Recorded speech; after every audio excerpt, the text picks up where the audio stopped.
morning, everyone. We are in a special situation. We have a virtual library session, something that a couple of years ago that was not done. Hopefully, as we get adjusted, for this whole semester, it's been a kind of adjustment. If you have any questions during the presentation, type into chat or let your professor know so that I can answer them. All right. So the first thing, as I said, this is the online library guide for students doing research. The way we get to this library guide, if you look up top at the address bar, right? You're going to type in is.gd/library online. Okay, and press enter. Right, that's the address, and you will get to exactly what we are seeing, the landing page for this library guide. If you look down below, that's me, your librarian for the session. My name is Wendy Chu. My office phone number and my email address are here. So please feel free to contact me anytime after the session if you have any questions while doing research or using this library guide. I'm here to help you. All right, so with that, let's get started. You'll see on this tab, there are 3 steps. Okay, the first step we're gonna run right now, just so that we know what to do about accessing library resources from where you are or when you're at home or anywhere. Here is Library Basics for Distance Learning Students in Spring 2022.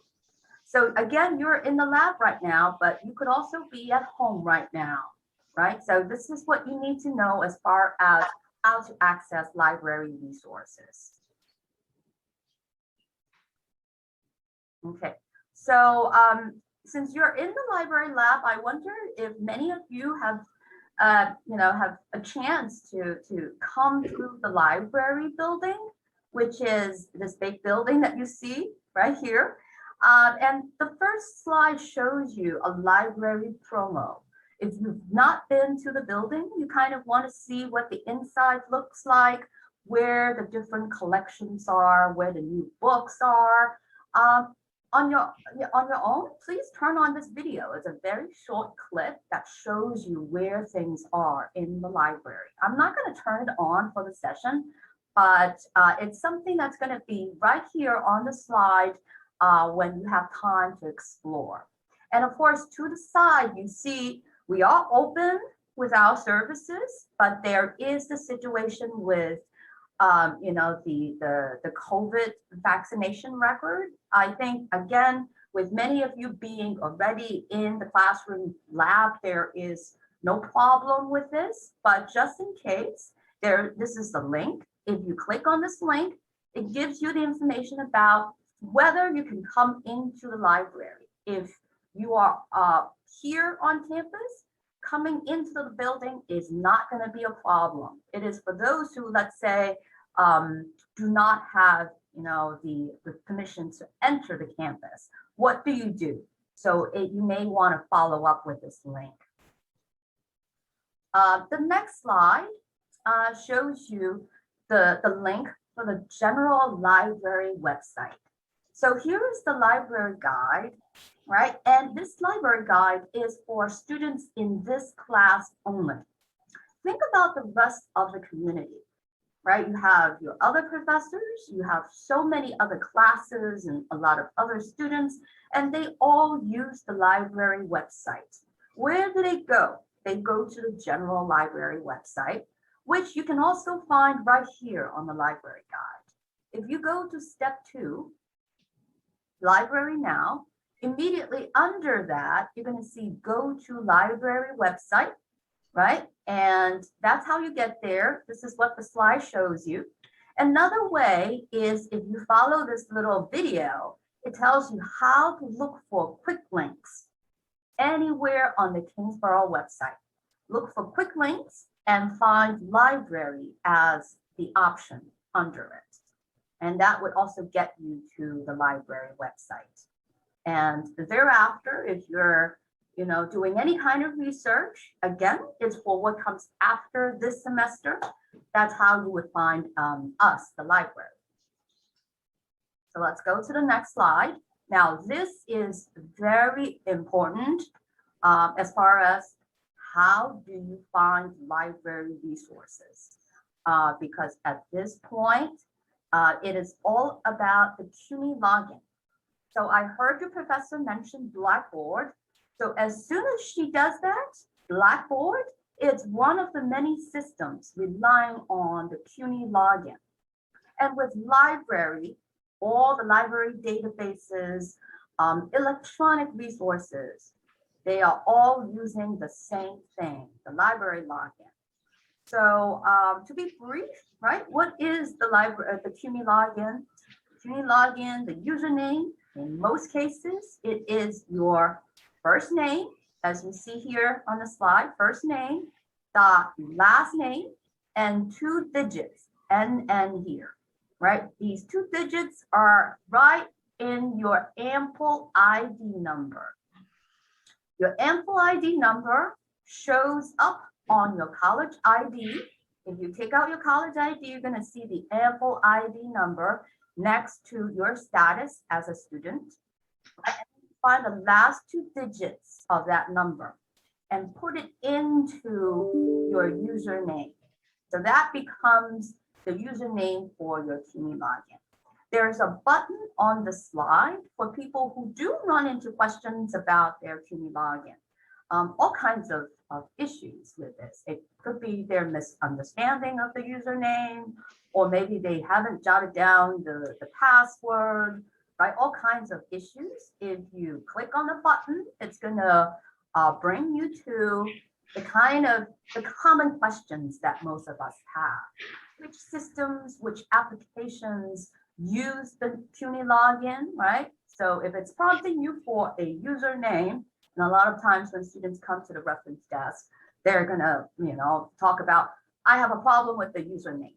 But, since there are so many systems involved, we have to figure out which username they're referring to. For us, it is the CUNY login. So there's a button on the slide, right, that kind of provides you with the detail. So after we are okay with this, right, the next slide, as you see, there is a laptop showing up, and the laptop has a prompt screen. A prompt screen is the one that you will encounter when you click on the link for an ebook, a database, anything that's electronic from the library. And this prompt would require you to, as you see here, username and password. You have to know what they are. You input into the fields what they are, and you should be able to get into the item you're trying to access. And once again, on this slide, I provide you with some contact information, because let's say ultimately there is an issue with your CUNY login, and a lot of other systems like Blackboard, right? And let's say Drop-In, CUNY First, any of those. If you have issues with these, please contact the IT Student Help Desk. You'll see the email and the email address and the phone number on the slide, as well as another button. And this button is for creating a ticket with IT directly, right? And different ways to contact those fellows to find out what is going on with your technical issues, your logins and all that stuff. And now how to reach out to a librarian. As I said, right here on the library guide, you have me, right, as your librarian, you can always reach out to me. In addition, if you happen to come by the library, you would see a librarian right here on the second floor. So you would see us in person. You can click on the button to find out what the library hours are, when we're going to be there. You can email us, you can call us, and what's new this semester, you can also chat with us instantly, real time. So if you click on this button, it brings you to our chat session.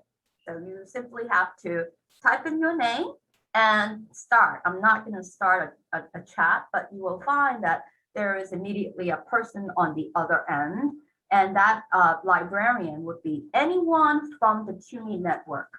So if you have a question about, when the library opens, whether the library is open on the weekend, or any question about maybe your college, something that's going on in the college, the librarian will try to search, whatever that they could find to help you. So this is really useful, and it's instant, as long as you're sitting in front of the computer, or maybe you're using your phone and you want to find out certain things about the library, you could make use of, chatting with us now. And so finally, you also have our library hours for the semester. For spring, you will see that we are open all 7 days, even on the weekend, 10 to 3. So please feel free to let us know what's going on in your research. If you need help, right, we are here. We are also on different platforms, right? And you'll see us on TikTok, Twitter, Instagram, and Goodreads. I think these are all buttons. So if you click on each, it's going to take you directly to our site on the platform. So very basically, that's what you need to know as a student to access library resources from your computer. And we're going to move now to step 2, your class page. And you'll see step 2 right under the library website, right? You have go to ENG12, Baumflek, your professor, right? And if you click on it, it gets you to our library class page. This is your class page. Now, before I go further, I want to check if anyone has a question about those slides before, or something else. Let me see, let me check on chat if anyone has typed in anything.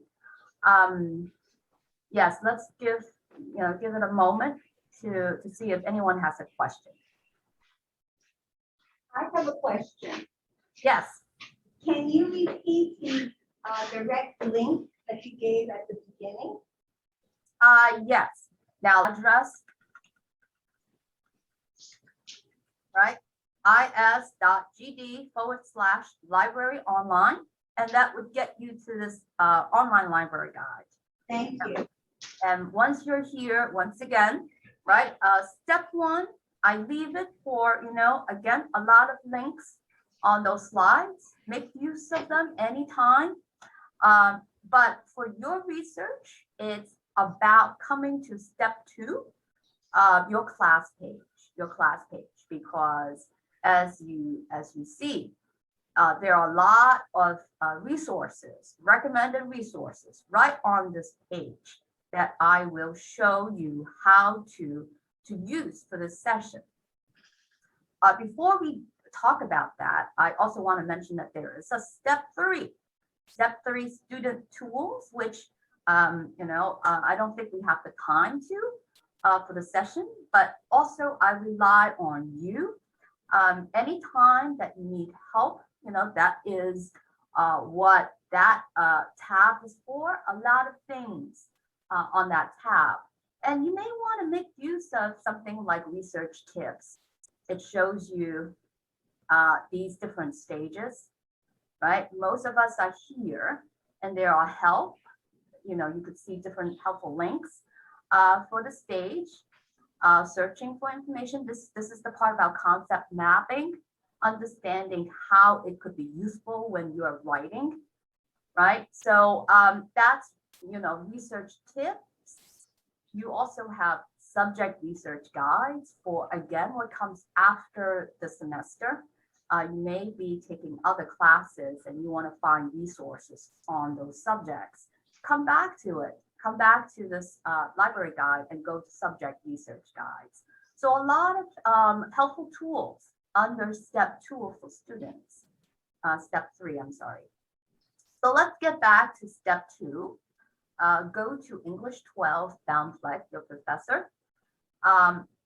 Here's the class page, and you'll see the first section, recommended databases. These are the different databases that I'm recommending.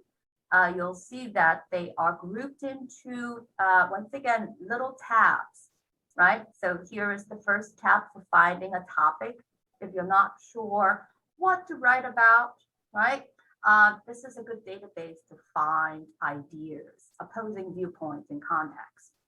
If you're looking for maybe some background information about a topic like global warming, right? Let's say I'm looking for some reference resources on global warming. You may want to make use of this database, the Gale eBooks, right? And as you click on each tab, you're going to see a description of the database, as well as more tips for you to help you when you're using a database. You have here for scholarly articles, if you're looking for journal articles, right? Here are the databases that I'm recommending.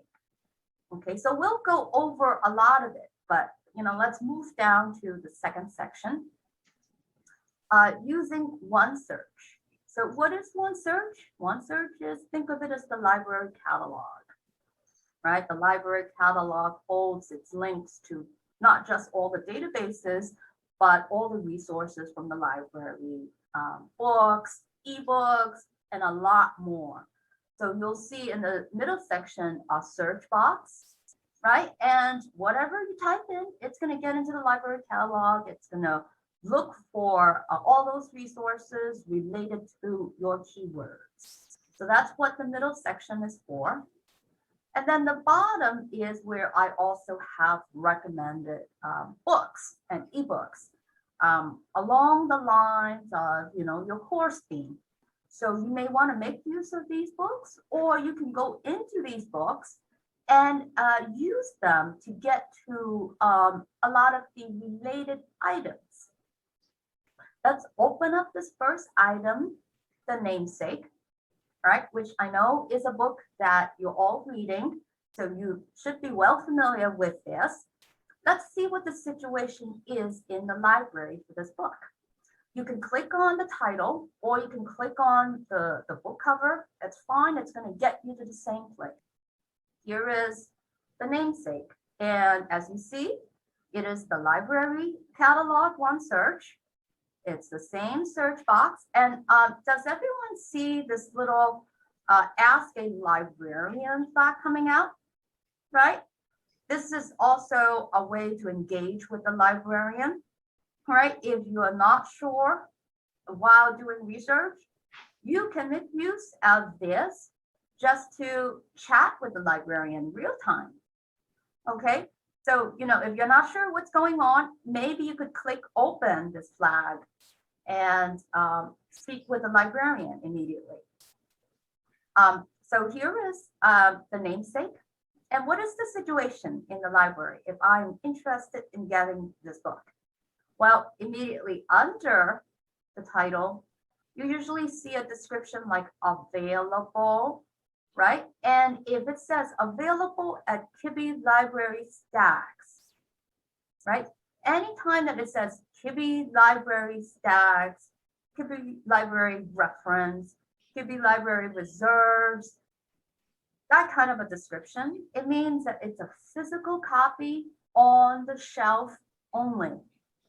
You're going to need to come to the library to find the book. Of course, this is also clickable. It's a link.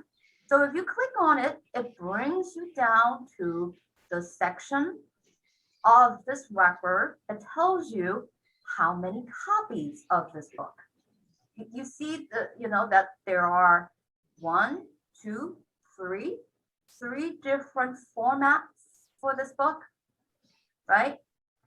The first one says stats, the second reserve, semester, the third is reserve without the semester. So what does that all mean?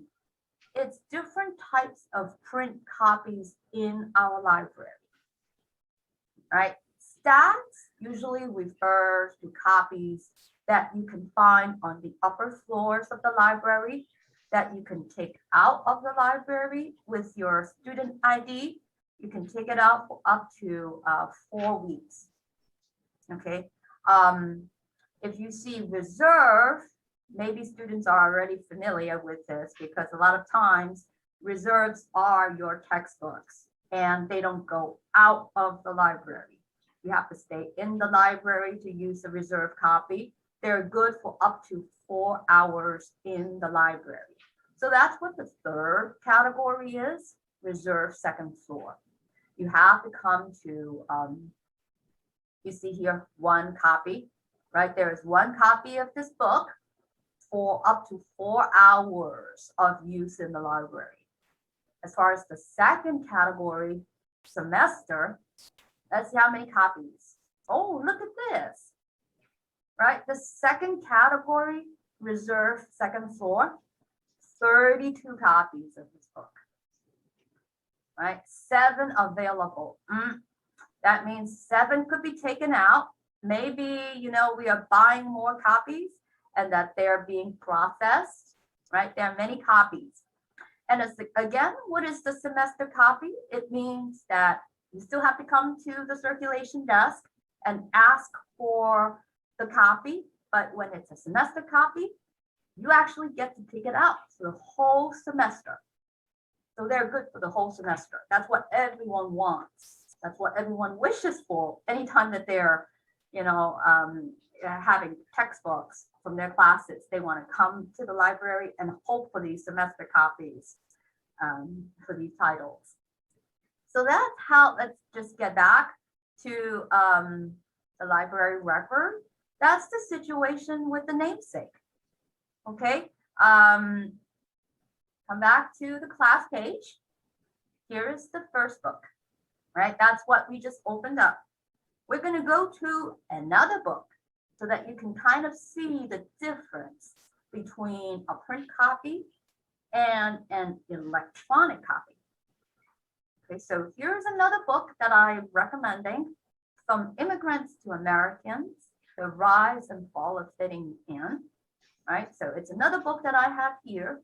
I'm going to click open the record, and now here it is, right? That's the title of the book.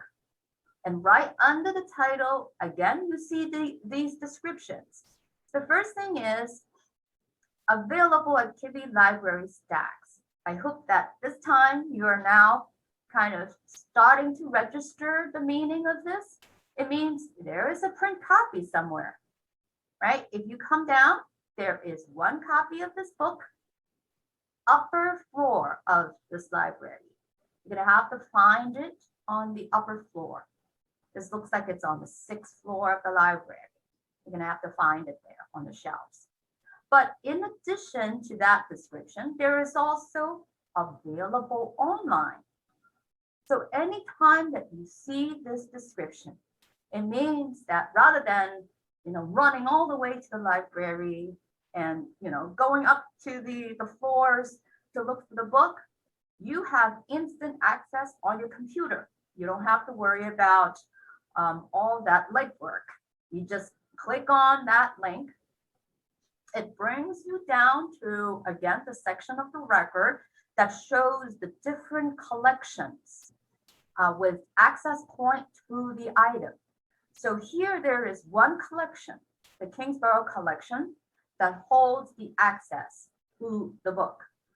Okay, so what you do is you're gonna, just simply click on the collection link. And sometimes if you have 2 or more collections, it really doesn't matter which collection you want to get into. All of them will get you access. So you just pick a collection and click on the link. I'm going to do it for this book. And it was very quick. I get into the book immediately. So slight difference. Remember on the slide, right? I explained that, it's going to prompt you for the CUNY login, the username and password. It didn't happen because I'm using a library computer from my own office. So it recognizes the IP address already. When you're at home and you're using your computer, before you get here, you will see that prompt screen, right, on the laptop from that slide. It's going to ask you for that username and password. Input the 2, and if everything is all right, you will see yourself looking at the page as I see right now. So this is from the ebook central from Progress, and this is the way this collection looks once you get in. Here is the title of this book, and we're going to come down to, you see, right, the table of content. And then you see the different chapters, right, as links. You see chapter 3, fitting in economically, fitting in linguistically, fitting in officially, fitting into the neighborhood, joining the family, right?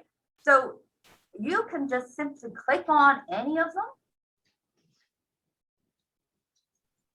And here is chapter 6. I may want to make it a little smaller, right? And you can start your reading immediately. You see this whole book is on the screen, right? And I can start reading. I can also do different things with this book. The menu bar is up here, right? If I don't like the fact that I have to go to the record of this book to click on the collection link and then, find the chapter. If I want to have, make it an easier access next time, I can, let's say, click on the chapter download link, right? Download just this chapter, right? It says I have to sign in as myself before I do it. A lot of times when you are from home, there you go. It's taking me to my, there you go. This is the CUNY login, right? I'm going to have to sign in as myself rather than just my office PC for me to be able to, of course, I'm not going to do it. Wendy, when you sign in and you download it as a PDF, Yes. does it stay with you or is it alone? Oh, very good question. Once you download the chapter in PDF, right, to your phone, to your computer, anywhere, you have forever access to that chapter, right? So it is just that chapter. Okay. And does that include the citation to the book, or do the citation to be You are downloading just that chapter. However, on the question of citation, and I was going to show students right here, okay, on the menu bar, there is another tool. This little screen, you see it says get citation, little icon with a call out with a quotation mark. If you click on that, it provides you with the citation to this book. All right, in MLA, you can, open it and specify APA or some of the, other formats. And with that, you can do a, copy control command and paste it to, your document. If you are, let me just come back to, I'm flipping between all these different tabs let's come back to the record for this book. Remember, right? Here is the library catalog showing the record of this book. Right under these descriptions, additional tools, one of which, citation, right? Citation with a quotation mark. If I click on this, it opens up again the same citation. I want to make sure it is MLA. I'm going to select MLA, and here is the citation. I can now copy, right? And this is even more convenient. I just click on this copy button, and it copies the entire citation. I want to make one comment. Notice that this citation is correctly spaced. It's one. The one that was done on the PDF wasn't spaced correctly. This one is correctly spaced. Well, as far as, yes, with all the different tools, there are students have to realize that, one tool is not the same as, all the rest. And that variations that, for your professor, right, for your assignment, your essay, make sure that everything follows the format that your professor wants.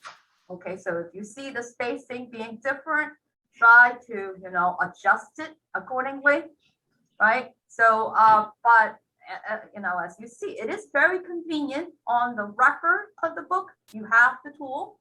Within the collection, right, you can also find the tool. They are going to look different, right? It has a call out in addition to the quotation mark. And, if you're in other collections, they may look, they're going to have, a completely different look. They, sometimes in the EBSCO databases, the citation tool looks like a little letter, a document icon. But, put your mouse over it just to make sure it is the one that gets you the citation. Okay, because a lot of library databases have the tool to help you at this point. So yes, that is, the menu bar with a lot of helpful tools for students. To come back, I also want to bring us down further, okay, to the rest of the record. You see, here is the details section of the record. You have these really helpful subject links. Okay, so if this happens to be the book, right, and you want to find related subjects, make use of that part of the record, right? Cultural assimilation as a subject link. So if I'm doing research and I want to find from the library catalog other items on cultural assimilation, I may want to click on this link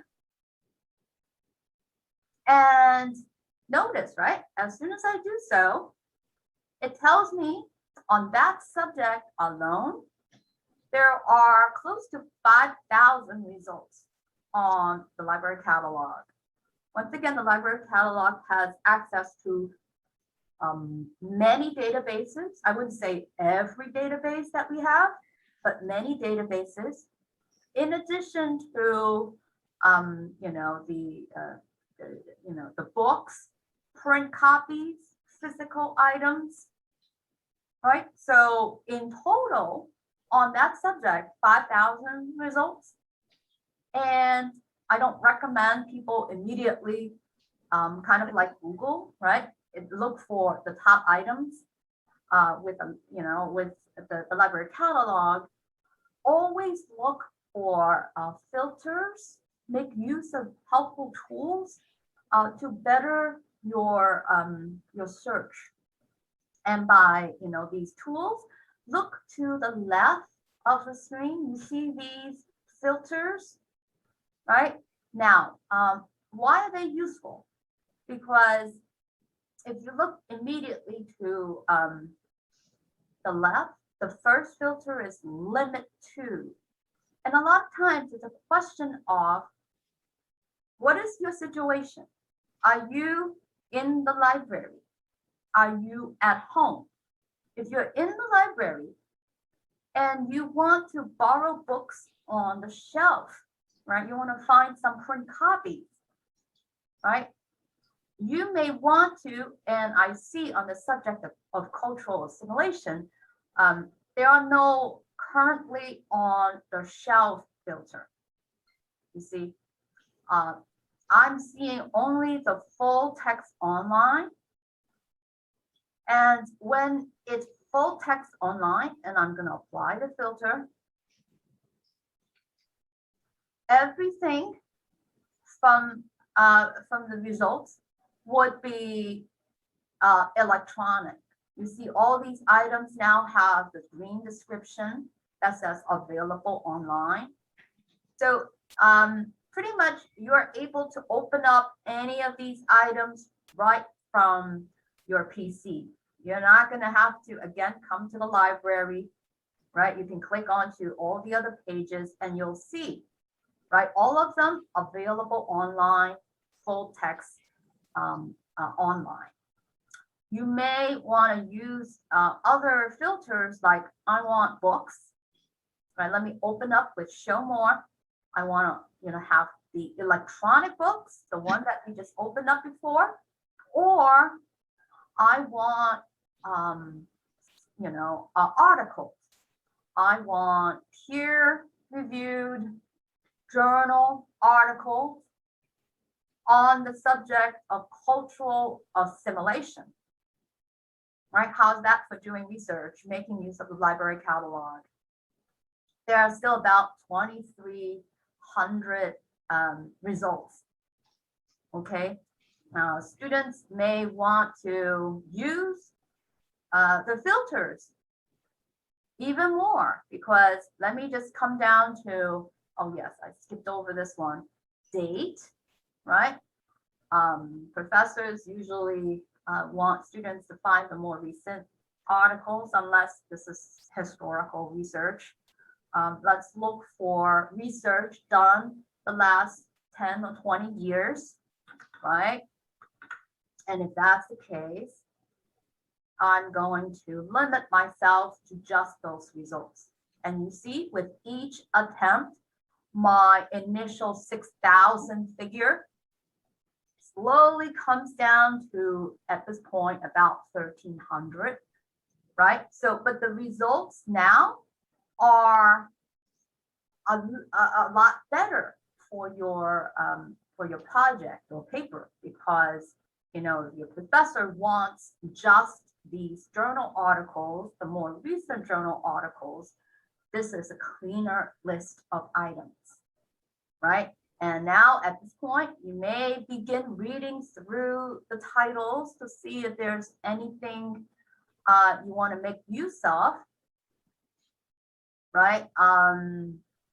Let's say here, right? This article, you can, as I did before, in opening a book, you're going to click on the title.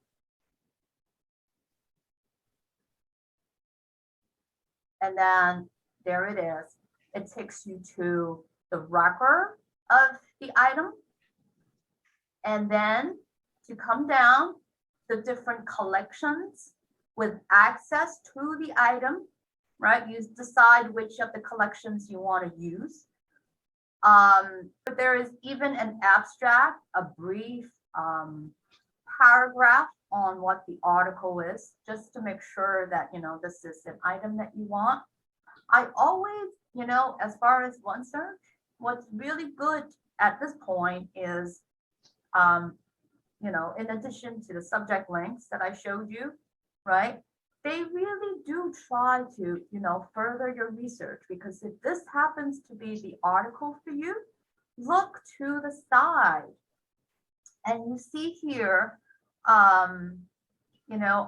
additional articles, journal articles, right? That here is, just by clicking it, it brings you to, that other article.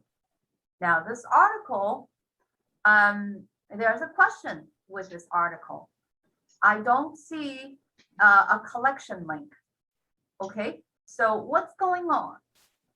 if you need help, this is the time that you may want to make use of like a chat session with a librarian to say, oh, I have an article here. It says check for available services. It doesn't have available. How do I access? A librarian would be able to help you.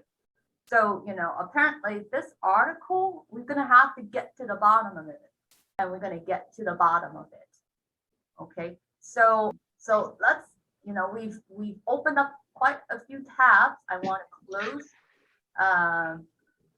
most of them and come back. Here is what we just did, right? Those book records.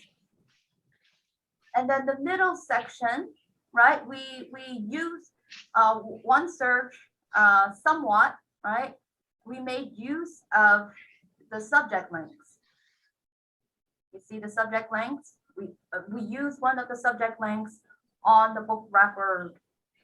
They are the same subject links as you see on the screen on the class page, right? So you could click on these to get to items on OneSearch. If you find, hey, I want to type in my own keywords on OneSearch, right? I want to find all the items having to do with the namesake, not just the book, right? I want to see what's been written about the namesake. And I could use this, the search box. And here is, right, a lot of items, you see, right? If you just simply type in the namesake, it shows up with 200,000 results. So this is where I'm going to make use of those filters, as I said, on the side. Decide where you are. If you are at home, try the full text online, right, to get to all those items instantly. If you're in the library, right, currently on shelf, that's what I was talking about before, right? You can select only those items that you find, right, on the shelf. And look at this, immediately the numbers come down to 33. So yes, we have, at least physically, right, 33 items having to do with, in some way, the namesake, right? You have to be careful, guys, because there are other things called the namesake. Exactly. I simply typed in the namesake, could mean a lot of things, right? And sometimes, yes, that brings us to what you type into the search box. Please double check your keywords, any typo, acronyms, right? Make sure that it's an acronym that people, it's so popular that the system is not going to have any difficulty identifying. I mean, something like USA, anyone would know, right? You put in USA, I know what you're talking about, the system knows. But there could be other acronyms, right? Maybe a scientific organization, right? You may not recognize, but do not assume that the system, this library catalog, also recognizes the meaning of a lot of these acronyms. Typos, make sure the spelling is correct.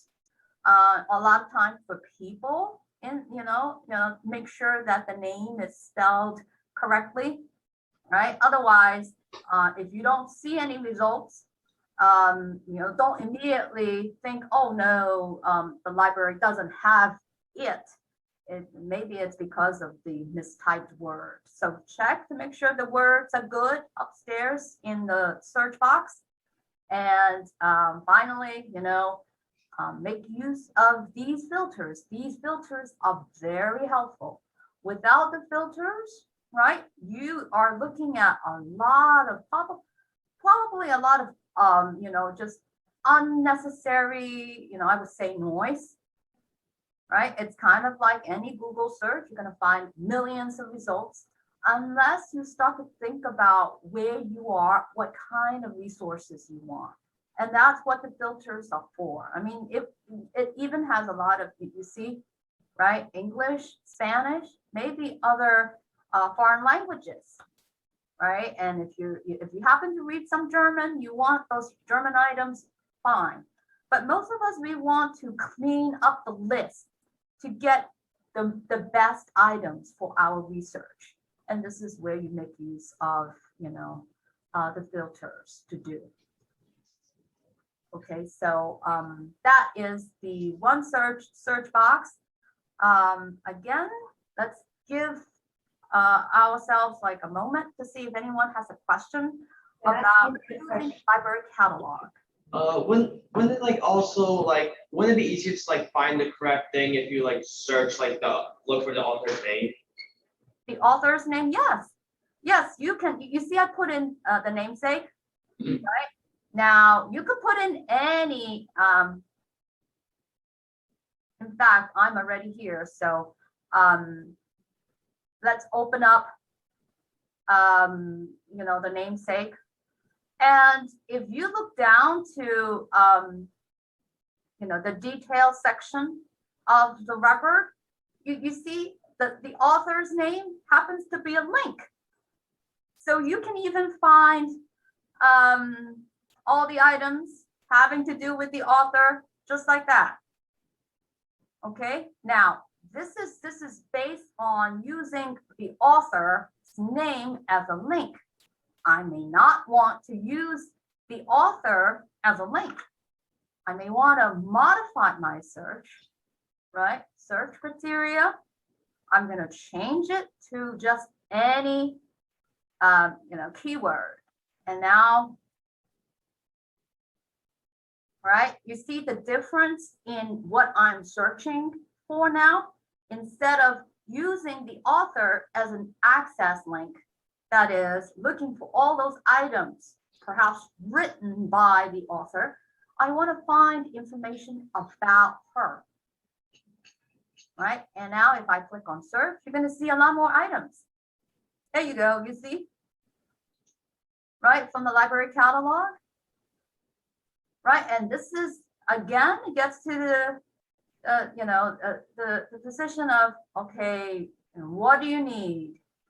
Full text online versus currently on the shelf, peer-reviewed journal articles or newspaper articles, or maybe some book reviews on the book. You see how many there are, right? So definitely, if I just open up the search boxes, you could put anything into the library catalog: author, title, keywords. You can even put in your ISBN if that's all you have, right? A lot of different ways of doing your research right here. And if I come back to the class page, you can do the same thing in this search box. It simply opens the library catalog with just your keywords.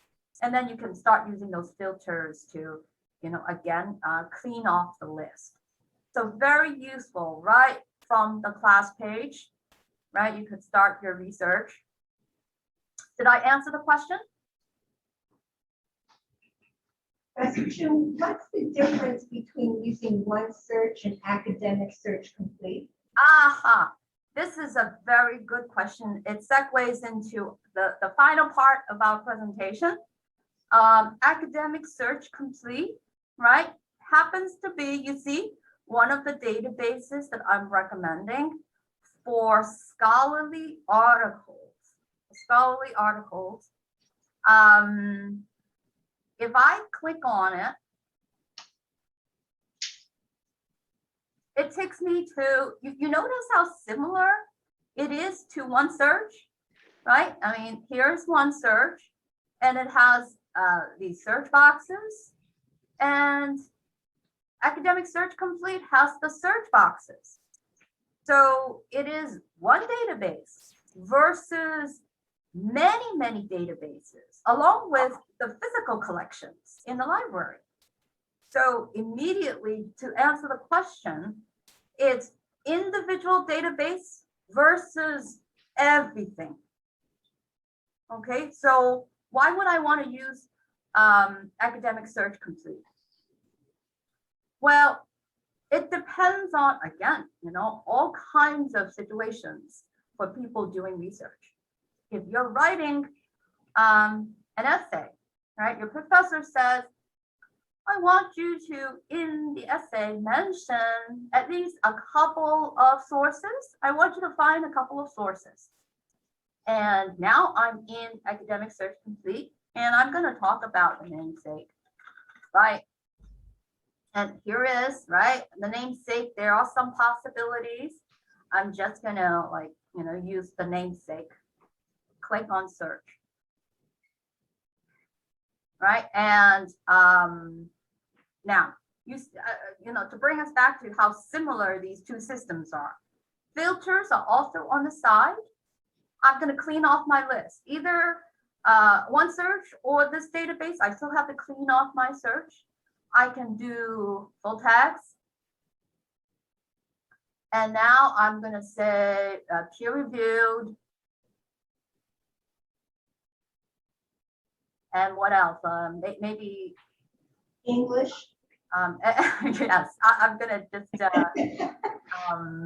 get rid of, again, the older articles, and English happens to be, one of the filters here. I could do that, and sometimes, I may even, depending on the topic, I may want to come down to geography and focus on the United States.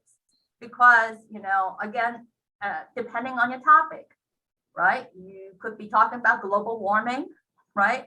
And you may want to focus on research done in this country versus other countries. Then you could use geography. So with all the filters that I set, now I have 66 items, right? And I'm looking at this list, right? And as a student, if I need to get a couple of sources, it's a lot easier for me to use Academic Search Complete. Because once I get into, let's say this, let's read through some of these to make sure that it's related to the book, right? Let's say this one. Right, here's the record with subject links. You see how similar they are, the tools on the right this time. The actual article is here, right? PDF. Now I can download the whole article.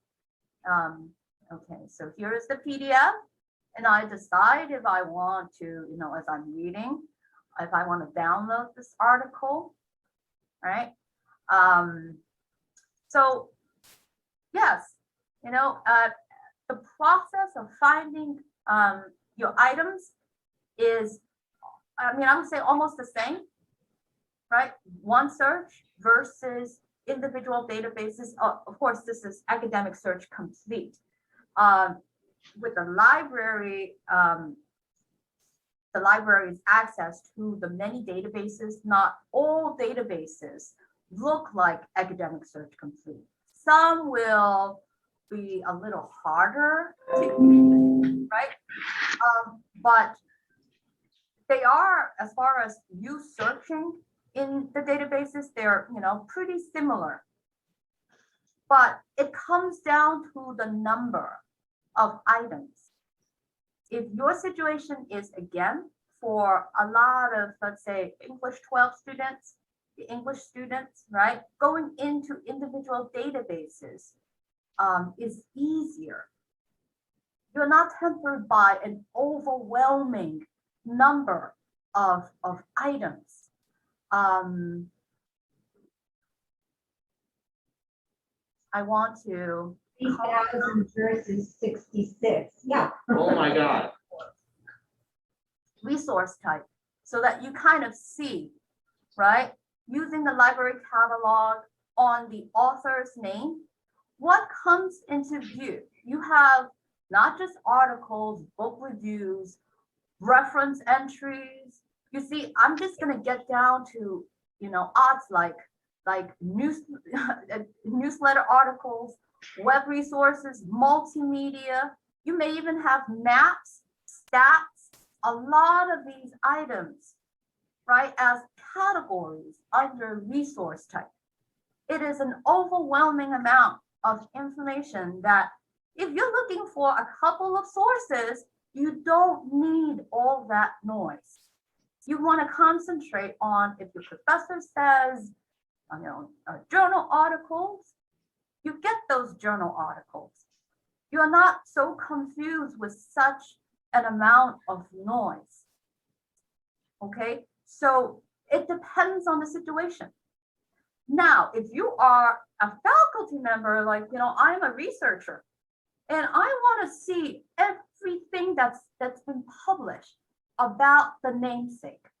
I want to study the author, right? So now I'm not just going to go into one database. I want to see whatever's reachable on the library catalog that I can have access to, right? I'm doing a lot more advanced level research. And sometimes I don't even want to see just what's available at Kingsborough. I want to widen my search further with all of CUNY. And sometimes the entire world. You see, this is the level of research that I'm doing, right? Upper level research. Then I really want to see from among all that noise, the best possibilities. That's where I'm going to make use of OneSearch. It depends on the situation of the user. Okay, and you yourself, as you're running the different searches on these systems, think about how many items you need, the kinds of items you need, right? That's very important. It is not Google where, I'm going to use Google to check the address of a restaurant I need to go. Because, Google would pretty much find you, millions of results, right? And you have to sit through kind of looking at the first few pages. With the library system, the filters are here for you to use to, get rid of the noise, to, really get to the items that you need. So that was a very good question. And it also allows us to get into one of the databases, Academic Search Complete. It is very good for finding, as I have it, scholarly articles.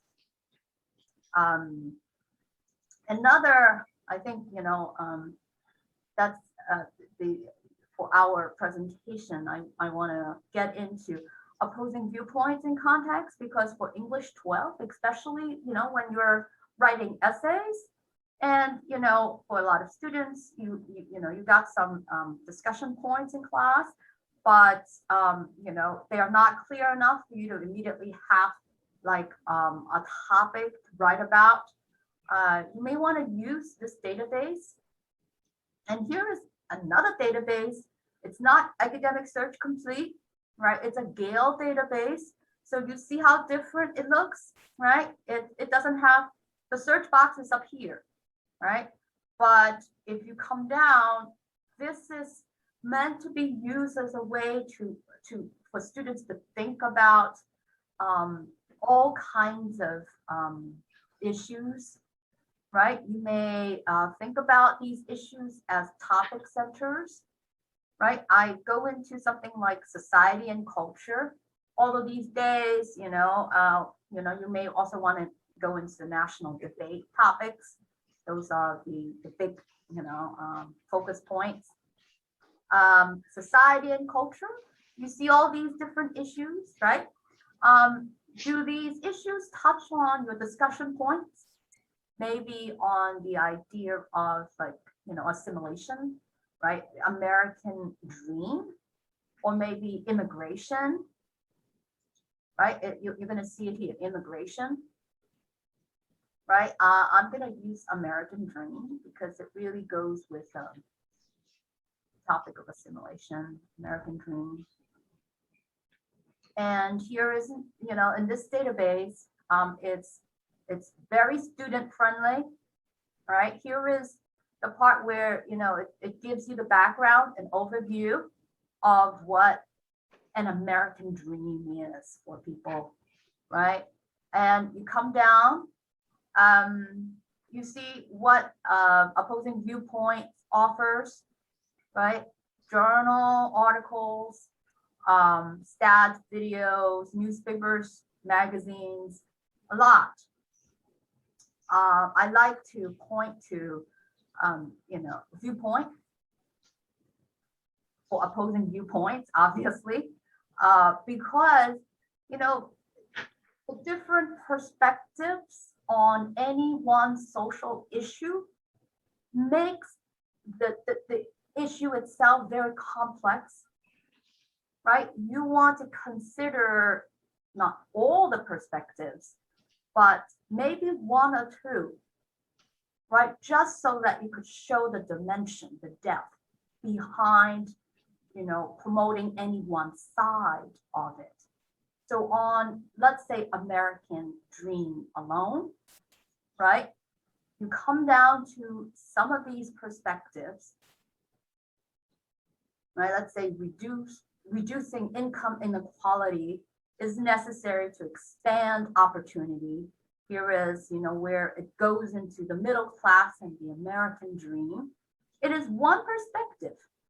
So if you're writing an essay and you need a couple of, sources, it may well be one of these perspectives. You could take, this essay and you could say, here is the perspective. You don't have to agree completely or disagree. You may even, cite it just so that, you bring out your own perspective in relation to, this particular source, right? Perspectives are, they tend to be about like a couple of pages, so easily digestible for a lot of students. It's different from making use of, let's say, a journal article or full book, right? So if you need a couple of sources, it's also good.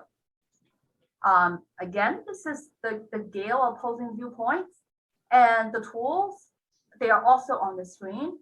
I, always, make sure that you know how to use these tools,